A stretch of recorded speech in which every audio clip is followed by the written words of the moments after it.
Halo semua, selamat datang di podcast Career Talk-nya Himaris yang pertama dengan konten ngobrol nih, ngobrol bareng alumni.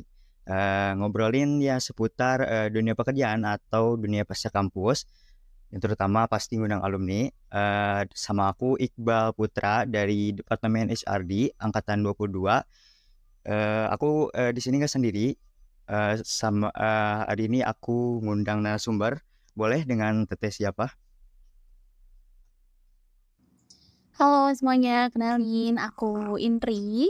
Aku dari Himaris Angkatan 19. Oke, Teh Indri angkatan 2019. Kalau boleh tahu, Teh Indri kerjanya di mana ya? Aku saat ini lagi kerja di PT IBRM Honda yang di Cimahi. Kalau boleh tahu, di PT Honda itu bagian apanya ya? Aku sekarang lagi ada di posisi sebagai Customer Care Officer. Oh, Customer Care Officer.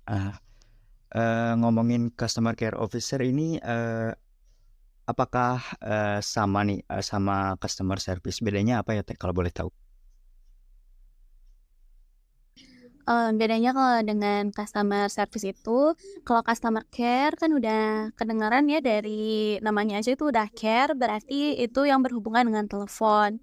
Di mana si aku nih sebagai customer care officer itu berhubungan dengan customer itu melalui telepon. Nah, biasanya kalau customer service itu kan bisa tatap muka gitu, tapi kalau misalnya customer care officer itu hanya melalui telepon aja. Oke. Eh, Sebelumnya nih kan kerja di PT Honda. Apakah emang sudah menargetkan untuk kerja di PT tersebut atau emang sebelum-sebelumnya eh, kayak apa ya, kerja di PT lain juga? Oh enggak, aku sebelumnya enggak menargetkan ke sini, bahkan aku pernah kerja di, perusahaan sebelumnya sih. Cuman kalau misalnya dapat ke sini tuh memang karena lihat ada lowongan, lalu aku masukin dan akhirnya alhamdulillah aku keterima di sini gitu. Jadi sebelumnya aku juga pernah kerja kok. Oke. Nah, aku mau nanya nih, apakah penting untuk mendapatkan pengalaman yang banyak, misalnya kerja di berbagai tempat, atau cukup menargetkan satu tempat aja untuk kerja gitu?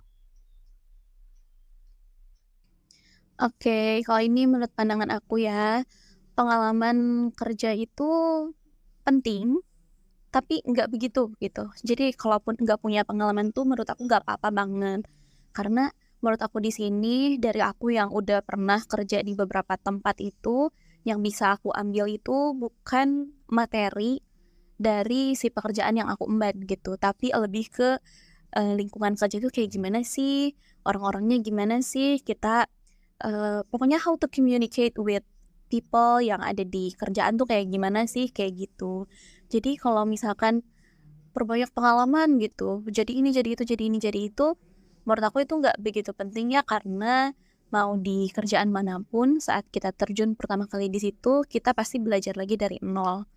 Memang kita mengandalkan pengalaman juga, tapi pengalaman yang aku rasain itu yang bisa dipakai untuk ke pekerjaan selanjutnya itu hanyalah, eee, gimana how to deal with the environment gitu, gitu sih. Bagus banget ya jawabannya. Nah, waktu misalnya lagi pertama kali nih kerja, apakah Teh Indri ini apakah ketika pertama kali kerja di PT itu pernah merasa nervous atau gugup gak? Pernah, pernah banget. Itu waktu aku pertama kerja setelah lulus, itu pertama kali kerja, dan itu tuh bukan jurusan yang aku kuasai banget. Kebetulan waktu itu aku sebelum di Honda sini aku kerja jadi quality assurance, di mana eee, harus berhubungan dengan dunia IT gitu. Itu pasti nervous banget dan gugup banget. Nah, gimana sih, apakah ada tips atau gimana cara Teh Indri buat mengatasi kegugupan itu gitu? Oh, kalau misalkan tentang itu, gimana ya, aku cara menanganinya itu lebih ke, apa ya, lebih ke adaptasi aja sih sama lingkungannya kayak gimana. Terus yang paling penting itu adalah nggak malu untuk bertanya gitu. Karena kalau misalkan kita nggak nanya, kita nggak akan bisa juga. Karena orang-orang sekitar aku pun, pasti ada yang bantu sih, cuman nggak akan setiap saat gitu ya kan. Jadi kitanya harus banyak-banyak nanya ke mereka gitu, karena bantuan itu nggak akan datang sendiri sebelum kita meminta gitu sih. Oke, eee, ngomongin tentang customer, pernah nggak sih ngalamin, ada customer yang, apa, yang ngeselin gitu? Oh, pernah banget, itu mungkin kayak udah jadi makanan sehari-hari juga ya. Pernah banget itu kayak, kayak nggak enak aja gitu jadinya kan suasananya. Misalkan aku menyampaikan informasi A, tapi yang keterimanya B gitu. Jadi, dianya ngerasa, apa ya, ngerasa nggak adil, ngerasa, "Kok kayak gini?" Kayak gitu, banyaklah. Dan selain aku kerja sebagai customer care officer juga, jauh sebelum itu aku kan memang punya usaha kecil ya, apa kayak, all shop gitulah, di mana aku kan itu, ketemu banget, maksudnya ketemu terus sama customer gitu, dan yang aku alami itu banyak banget sih. Banyak banget, sampai dikatain kasar pernah, terus sampai diomong-omongin, dikata-katain gimana juga pernah gitu. Itu udah kelewatin sih menurut aku.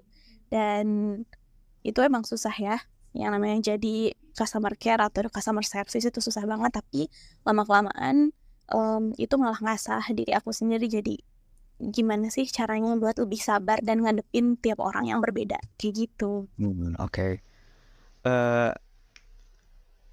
nah, customer care pasti, kita nggak jauh-jauh sama communication. Nah, selain skill komunikasi gitu, skill apa aja sih yang Teteh dapat dari, bekerja sebagai customer care?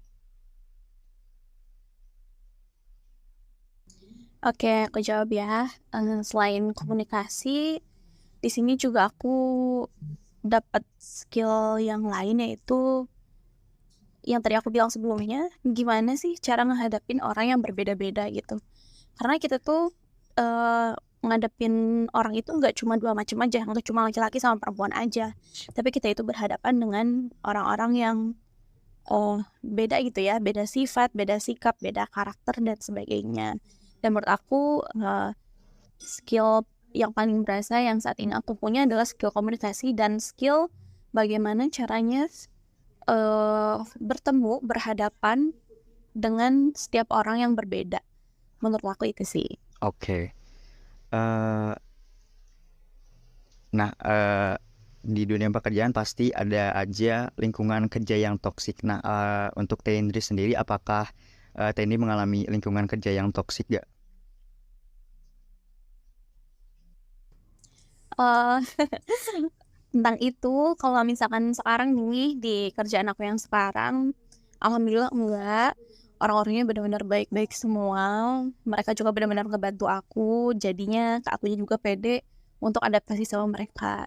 Cuman memang pernah sebelum ini di kantor lama aku, menurut aku sendiri, lingkungan kantor aku yang dulu itu sangat toksik, di mana orang-orangnya saling senggol, saling ngomongin di belakang, terus, muka dua, oh itu udah banyak banget, pokoknya toksik yang dikatain orang-orang itu benar-benar adanya, dan itu aku benar-benar mengalaminya juga. Di mana karena menurut aku itu lingkungan udah nggak sehat buat aku, akhirnya aku memutuskan untuk resign, untuk pindah ke pekerjaan yang lain, dan akhirnya alhamdulillah, alhamdulillah banget aku, pindah ke kantor aku yang sekarang di sini dengan lingkungan yang benar-benar suportif sama aku, gitu. Oke. Jadi, solusinya buat teman-teman yang kerja merasa, di lingkungan kerja merasa toksik boleh untuk resign aja ya.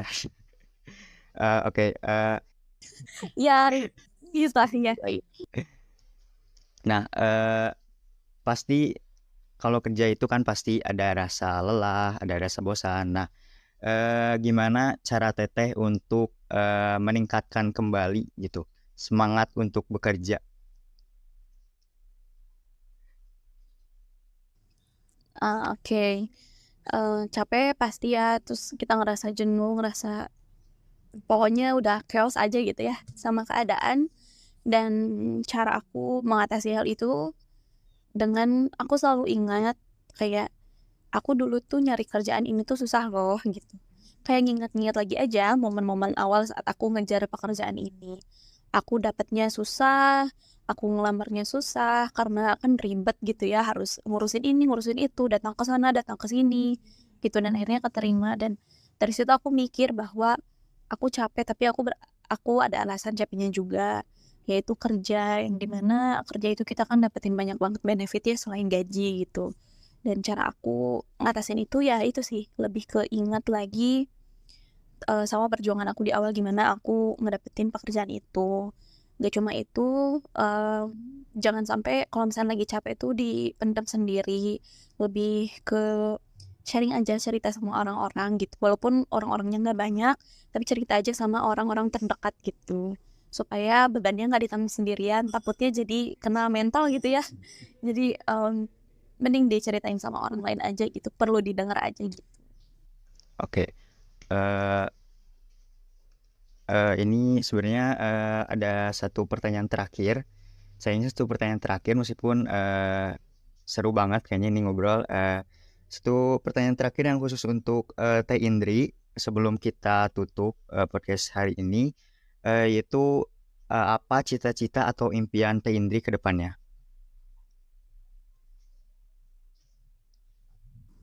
Eee aduh aku agak bingung sih kalau ditanya ini, tapi untuk, diri aku sekarang, cita-cita aku untuk kedepannya itu ingin hidup tenang sih, gitu.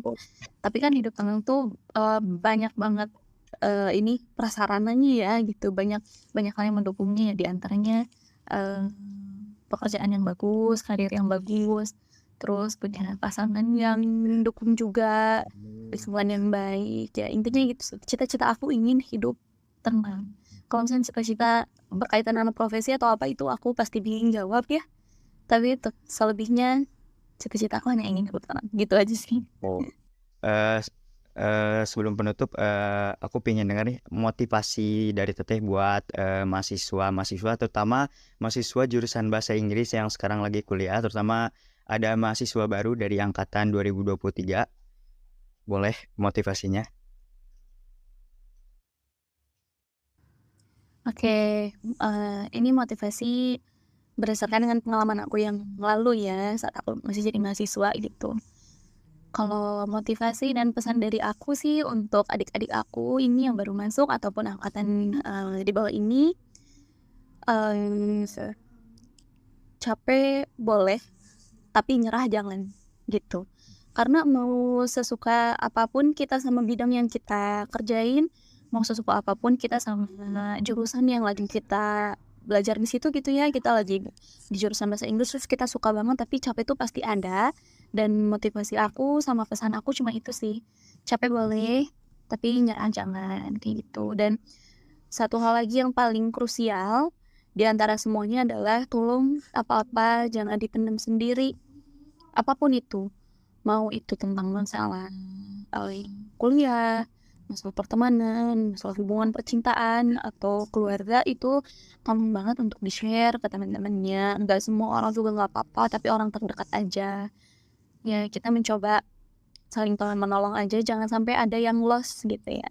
Lost ini maksudnya dalam tanda kutip, itu bisa jadi kita kehilangan teman kita, terus dia tiba-tiba menghilang, dia tiba-tiba nggak ada kabar atau apa, ya intinya saling tolong menolong dan saling peduli. Jangan sampai apatis sama temen karena masa kuliah itu adalah masa-masanya kita lagi butuh dukungan sosial.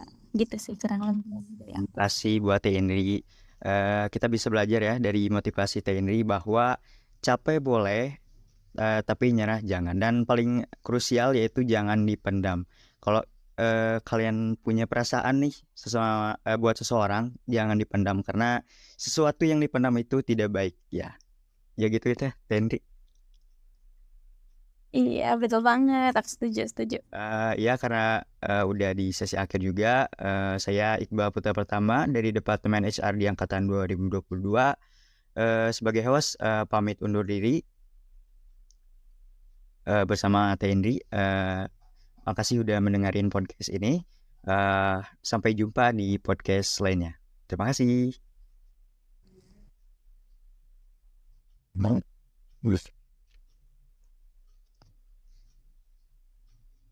Makasih juga ya semuanya. Makasih Iqbal ya.